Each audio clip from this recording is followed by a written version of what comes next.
Verdes Uruguay te propone escuchar la voz de nuestra República y nuestras libertades. Por CX30, Radio Nacional, preguntamos, investigamos y analizamos lo que pasa en nuestro país. Queremos saber en dónde estamos. Nuestra soberanía democrática está al mejor postor globalista. Libertas Uruguay te propone defenderla. www.libertas.uy. ¿En dónde estamos? De lunes a viernes, a partir de las 10 a.m. Guión y conducción, Rubén Muyano. Buen día, República. Espero te encuentres bien, espero se encuentren bien todas las repúblicas del mundo, aunque la cosa no está como para celebrar, lamentablemente. No está en buena situación, digamos que en términos generales, ni la democracia ni la república como una ecuación, ¿no? Repúblicas democráticas sustentadas en un Estado de Derecho vienen siendo investigadas, analizadas por grandes doctrinos ya desde las décadas del 70, 80, con sus problemas porque, claro, convivimos con un montón de ideas y a partir de ahí parecería que hay una confusión respecto a entender que la democracia es un sistema de construcción de poder político y no es, digamos, una filosofía, una doctrina, no tiene una sustancia filosófica en sí misma. Entonces es usada de mil maneras distintas, a través de las, bueno, conveniencias políticas, electorales, dado que la democracia es un sistema de mayorías. Podemos decir que dentro de sus principios o características, decir que es un sistema de construcción de poder político a través de mayorías es la primer gran característica que define la democracia. Pero hay más, por supuesto, está el principio del voto universal y secreto. Esa es otra de las características, que el voto sea secreto, universal. Por otra parte, hay otras características, como por ejemplo la libertad de opinión y la libertad de asociación. Esa libertad de opinión la podemos traducir como libertad de expresión, libertad de prensa, la libertad de pensamiento. Todo eso hace a la democracia en líneas generales, pero puede ser usada de muy buena manera o de muy mala manera, porque se confunde la capacidad que la democracia nos permite en cuanto a que aquello que decía el general Liber Sereni con tanto arrojo verbal, si vos querés, y hasta como si fuera un mantra, hay que consensuar, ¿se acuerdan? Tenemos que tener la capacidad del consenso. Parece que todos los líderes del frente tienen esa voz nasal, así, pasó como Mujica, ¿no? Bueno, el general Sereni también era más aflautado, me parece, no me sale a mí. Pero hablaba del consenso. Bueno, muchos doctrinos dicen, en la democracia hay que consensuar, es el sistema de los consensos. Otros dicen, no, están equivocados. En verdad es el sistema del disenso. La democracia lo que plantea es la capacidad de disentir, de discrepar, de discutir ideas. Y sobre esa base se construye, digamos, se tiene que consensuar. Bueno, parecería que son ambas cosas, ¿no? Parecería que es la capacidad del consenso a través del disenso, pero todo eso sí ocurre libremente en un ámbito que es el ámbito de la representatividad.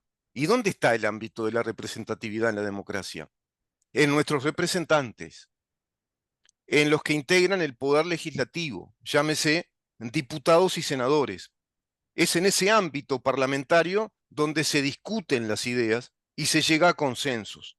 De ahí que hablemos siempre en este programa de qué va a pasar con estas elecciones cuando quede muy fracturado el Parlamento, dado que la gobernabilidad que obtiene precisamente un poder ejecutivo nuevo, un gobierno cuando integra el poder ejecutivo, que es el gobierno que elegimos en la segunda vuelta en el balotaje, a no ser que en la primera vuelta ya una coalición, en este caso sería solo el Frente Amplio que pueda hacerlo, porque es una coalición como tal, no así la llamada coalición de gobierno, que en definitiva es una alianza electoral que tiene forzosamente, necesariamente que ir a segunda vuelta, porque no van bajo un lema único de coalición, dado que no está oficializada, no está inscripta en la Corte Electoral como una coalición. Dicho esto, entonces, queda clara la salvedad. Por el régimen de mayorías, Si se obtiene más del 50%, se gana en primera vuelta. Si no es así, hay que ir a una segunda vuelta. Pero en la segunda vuelta, ¿para qué es? Para elegir al presidente y vicepresidente del país. En primera vuelta, lo que vamos a hacer es elegir a quienes integren ese poder legislativo, que es el poder de la representatividad.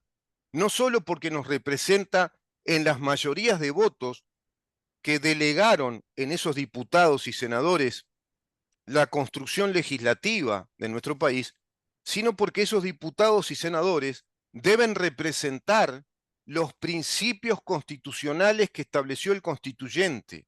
Por eso es representativa la democracia de nuestro país, por ejemplo, porque representa al pacto fundacional, representa a la ley mayor, a la ley suprema, que es nuestra Constitución, en la cual se determina con absoluta claridad cuáles son las competencias del Poder Legislativo y qué tipo de leyes el Poder Legislativo puede legislar.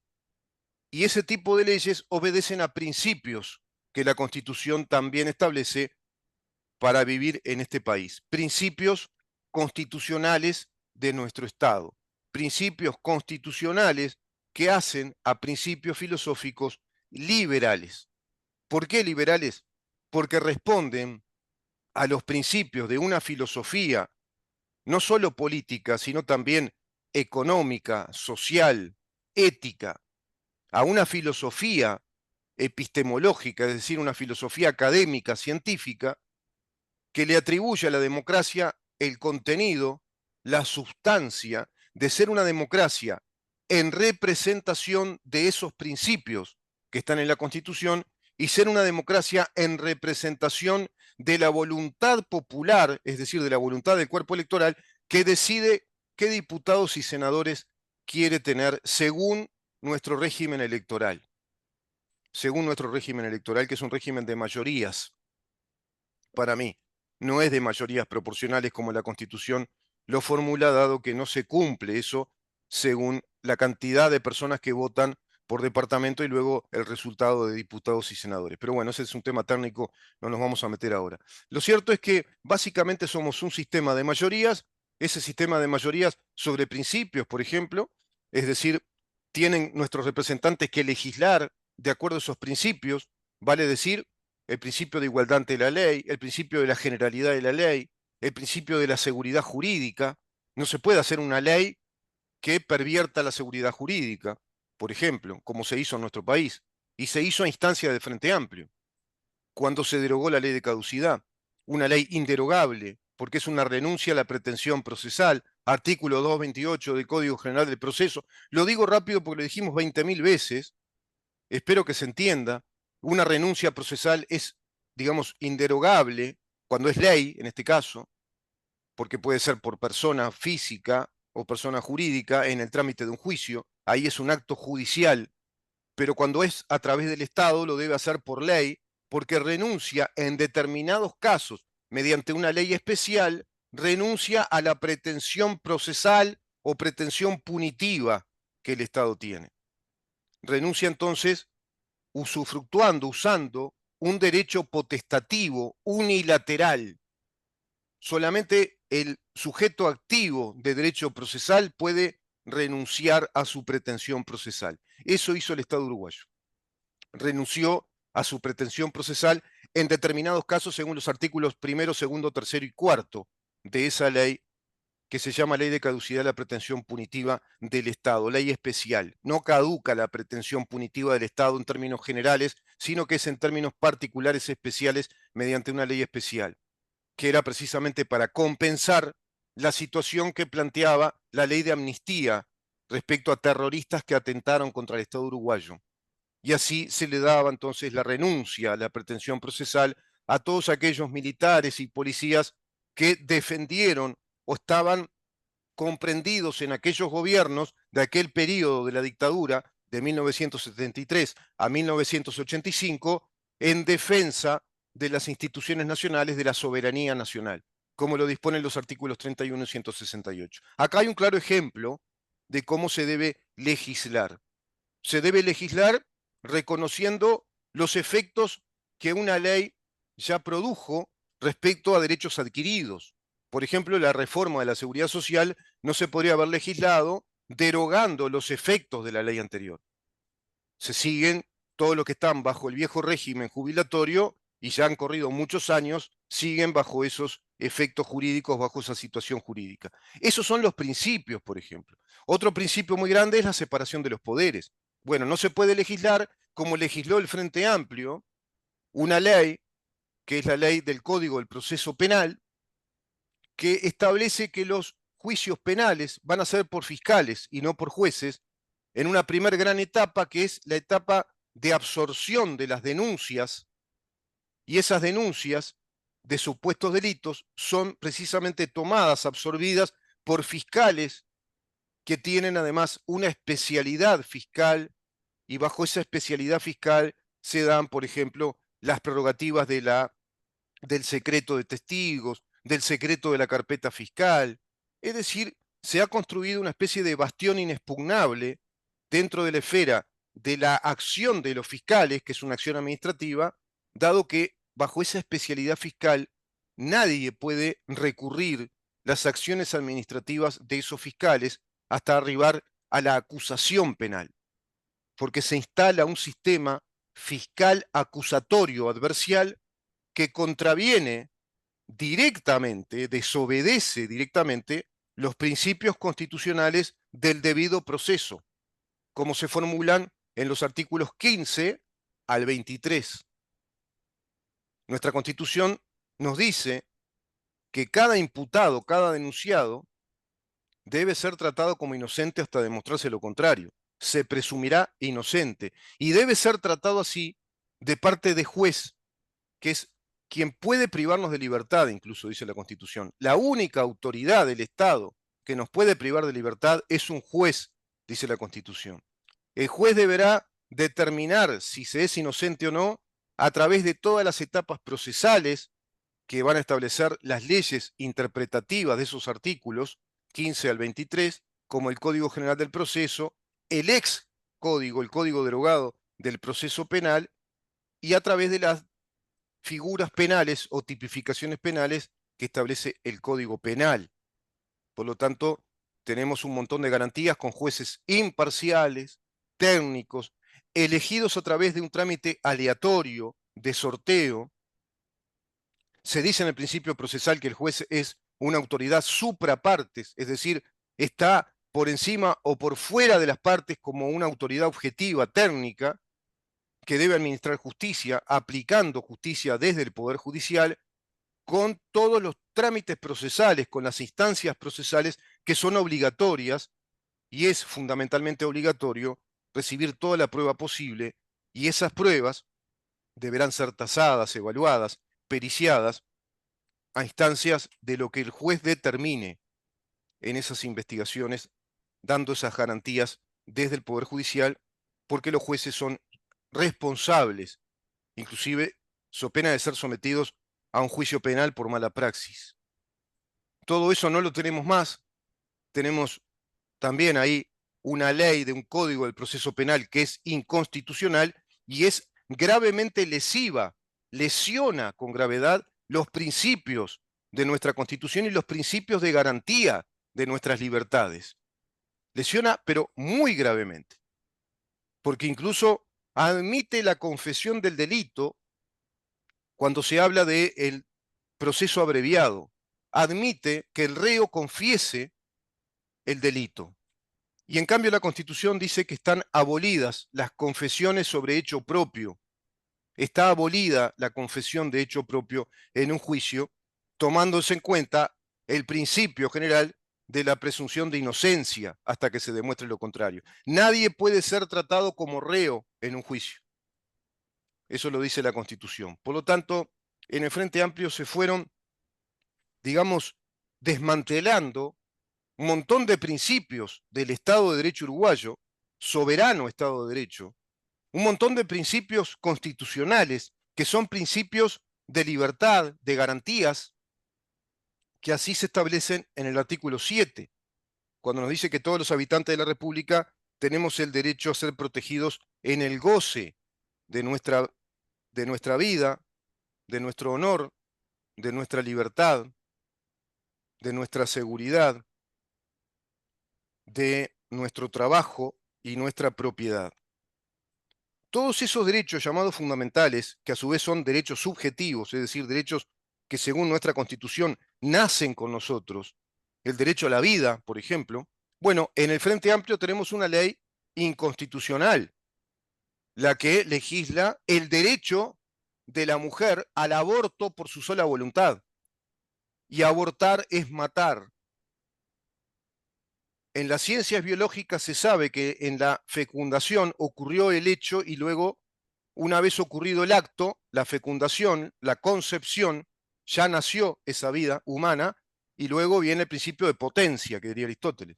Se va a potenciar, se va a desarrollar porque necesita un proceso natural de desarrollo, ya esa vida humana que ya fecundó. La teoría de la concepción, que acepta nuestro derecho también, el derecho civil. La teoría de la concepción, ya fue concebida esa vida. Ya fecundaron el espermatozoide con el óvulo femenino, ya fecundaron, ya nació. No nació del vientre de la madre, ya nació la vida humana, ya empezó, ya se gestó, ya está la concepción. Por lo tanto, abortar es matar. Claro, te vienen con doctrinas. Esas doctrinas son más bien culturales, no científicas. Te dicen que la mujer tiene derecho a decidir sobre su cuerpo. Craso error, lo que no toman en cuenta que ya ahí el cuerpo de la mujer no es solo de la mujer, sino de la vida que concibe, porque la naturaleza le otorga a la mujer esa bendición de poder albergar vida en su vientre. Por lo tanto, esa vida ya no le pertenece, como ella no le perteneció a su madre, sino que su madre es la que tuvo la posibilidad biológica de albergar vida. Pero estas doctrinas culturales se impregnaron en la legislación de nuestro país, creándonos un modelo político-cultural. Ese modelo político-cultural desobedece abiertamente todos los principios científicos liberales, los principios de garantía de nuestros derechos individuales como derechos subjetivos, inalienables, pétreos, quiere decir que no se pueden modificar porque si se modificaran, se alteraran, se altera la naturaleza de nuestro Estado de Derecho. Y ni que hablar del Frente Amplio que todo el tiempo tantea y talentea con la propiedad privada, como lo está haciendo ahora el PICNT a través del Partido Comunista, porque es el Partido Comunista el que formula esto, a sus líderes, digamos, a esos cavernícolas, líderes, popes, como cuando vemos parado así, con tremenda barriga y el termo y el mate al lado, Marcelo Adala diciendo, el país reclama a gritos un cambio profundo. El país que ustedes quieren hacer será que reclame a gritos. El país no reclama nada a gritos. Al país hay que hablarle con claridad, al país hay que enseñarle también, al país hay que explicarle lo que necesita, porque muchas veces la gente no se está dando cuenta de lo que está necesitando, porque la gente no está leyendo la Constitución todo el tiempo, ni están escuchando doctrinos, ni están entendiendo bien qué es la separación de los poderes y cuáles son las leyes que hay que legislar y cuáles no. Ahora, cuando ustedes saben muy bien que la gente no sabe, van usufructuando esa ignorancia y a espaldas del pueblo nos van legislando toda una tiranía cultural. Pero no solo el Frente Amplio es culpable, son culpables quienes, cómplices de todo esto, colegislaron con el Frente Amplio. Porque el Frente Amplio llegó al poder con un 48% del Parlamento. No como este gobierno que tiene un 54%, y de todo esto que estoy hablando no se desmanteló nada para reconstruir el Estado de Derecho del que estoy hablando, para devolvernos el Estado de Derecho que nuestra Constitución manda, que nuestra Constitución instruye, que nuestras leyes de orden público en consonancia con la Constitución nos instruyen, que nuestra tradición, inclusive jurisprudencial, nos instruye, lo que nuestra tradición doctrinaria nos instruye, todo eso lo desmantelaron, hicieron una especie, voy a emplear una palabra que es muy triste, porque fue motivo precisamente del inicio del derecho internacional como derecho internacional y del derecho internacional penal como un derecho internacional realmente con vigor, con fuerza, con aplicabilidad, cuando se dio aquel juicio de Nuremberg a través de aquel jovencito fiscal, el doctor David Ferencz, quien planteó por primera vez los conceptos de genocidio y crímenes de guerra. Ahí nacieron esas dos grandes figuras penales del delito del genocidio y el crimen de guerra. Quedó latente eso. En 1948 se intentó crear un estatuto, aquel estatuto de Roma, que instalara una Corte Internacional Penal, es decir, que el derecho penal tuviera esa capacidad internacional, se postergó en el tiempo. Se creó la Carta en 1998, pero se funda el Estatuto de Roma en el año 2002, al cual Uruguay suscribe en el 2004, y nos dice el Estatuto de Roma que la configuración de esas nuevas tipificaciones penales, como ser el delito de genocidio, el delito de crimen de guerra, el delito de terrorismo, sea terrorismo o terrorismo de Estado, y los delitos de lesa humanidad, configuración novísima en la tipificación penal, recién en el año 2002, bueno, nos dice que a partir de la entrada en vigor del estatuto van a regir esos delitos, van a tener también vigor esos delitos, a partir de la fecha de entrada en vigor, hacia el futuro, no hacia el pasado. Podrán ser imputados por estos delitos a partir del año 2002 en adelante. Y respecto a los países que suscriban, a partir de la promulgación de la ley, que bajo estas tipificaciones nuevas del Estatuto de Roma, deberá legislar con absoluta también soberanía y autonomía cada país que suscribe el Estatuto de Roma. Esto también fue violado por el Frente Amplio cuando se creó la ley, creó la Fiscalía de Lesa Humanidad, persiguiendo delitos de lesa humanidad como desaparición forzosa, torturas, etcétera, también instalándose el concepto del terrorismo de Estado hacia el pasado, no hacia el futuro, violando al Estatuto de Roma, artículo 24, artículos 11 y 12, y violando el artículo 15 del Código Penal de la República Oriental del Uruguay, vigente, nuestro Código Penal que dice exactamente lo mismo. La no retroactividad de la ley penal más grave y la no retroactividad de la ley penal inexistente en el pasado. Es decir, la tipificación penal que no existía en el pasado no se puede aplicar en el pasado. Uruguay lo hace.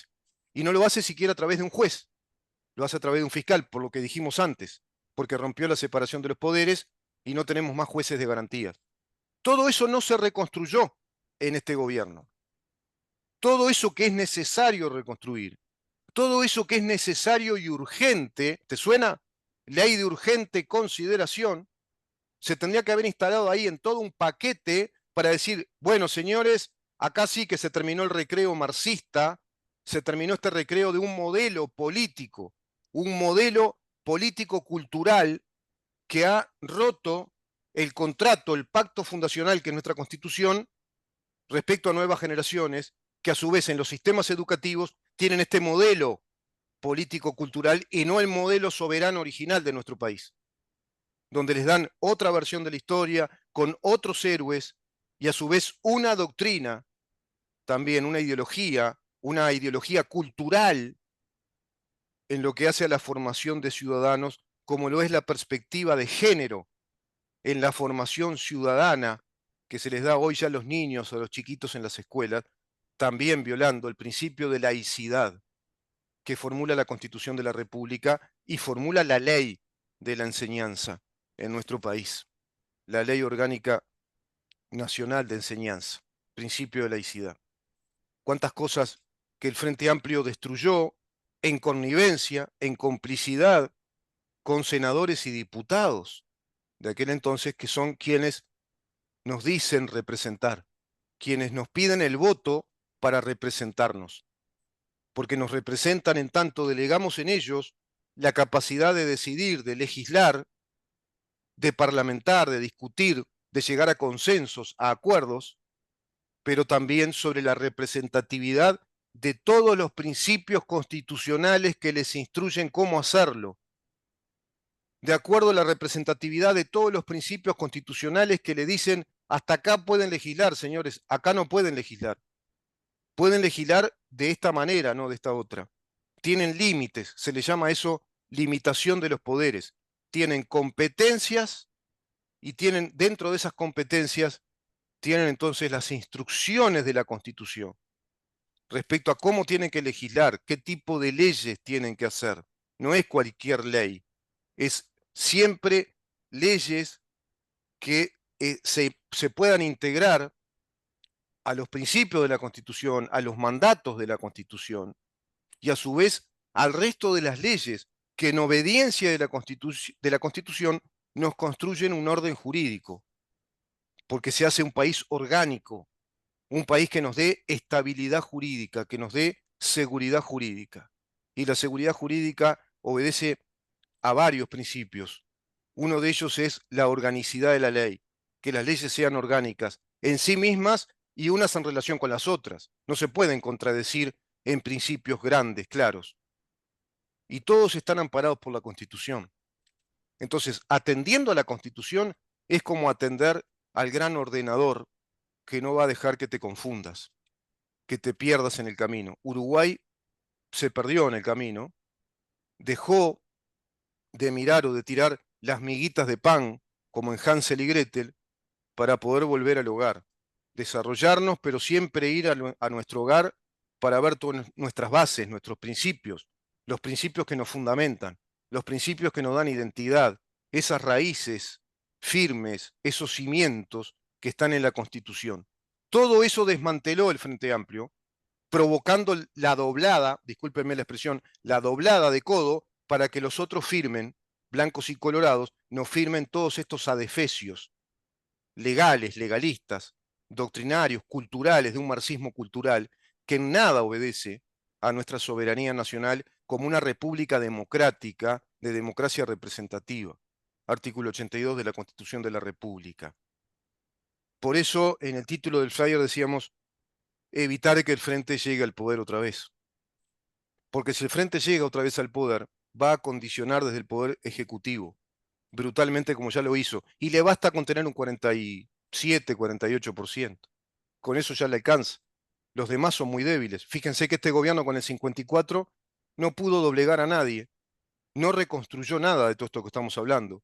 Por el contrario, profundizó aspectos vinculados al modelo político-cultural que se instaló en esos gobiernos del Frente Amplio. Profundizó presupuestos de género, profundizó presupuestos para fiscalías, instaló más fiscalías de género, más juzgados, profundizó presupuestos para direcciones de género en toda la administración central y descentralizada, profundizó presupuestos para el MIDES, que en definitiva es un ministerio de asistencia social, profundizó en un montón de aspectos, hasta inclusive profundizó en un aspecto sustancial, imperdonable, a través de la presidencia del doctor Robert Silva.